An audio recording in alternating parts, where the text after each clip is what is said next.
direct quotes and how to use them in your writing. Here's a quote I really like for a constructed response I'm writing, but it seems a little long. It says, "It's funny how there's a word like overprotective to describe some parents, but no word that means the opposite.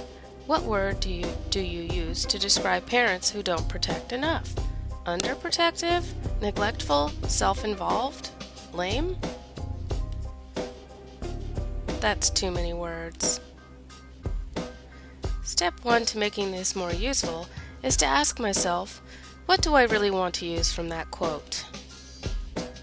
So, step 2, I go back to the text. And here you can see I've highlighted about half of it. I think I'll get the same point across with fewer words. Step 3, I need to string those pieces together to be sure they make sense. So let's read it. It's funny how there's a word like overprotective to describe some parents. But what word do you use to describe parents who don't protect enough? Underprotective? Self-involved? Lame? And notice that after the word but, I have 3 little dots, and they stand for words I cut right out of the middle of the quote without changing anything else.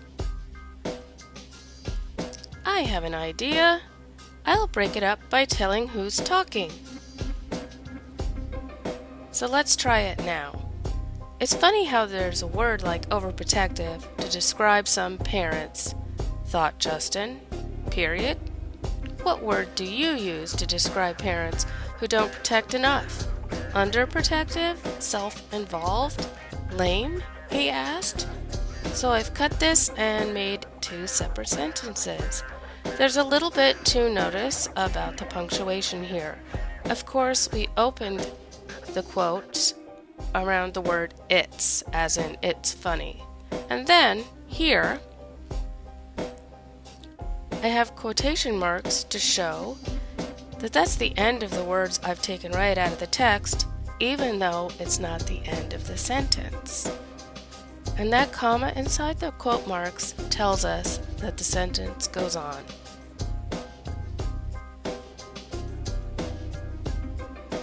The next thing to notice is here are my 3 little dots again, to show that I have simply removed some words without changing anything else. And here's the end of my direct quote from the text. Note there's a question mark inside, even though my sentence isn't over yet. So the quotation marks mark the end of the quoted words. And of course my sentence ends after he asked. Well, I think I like it and it makes sense, and I think I took care of my reader, and I'm almost done.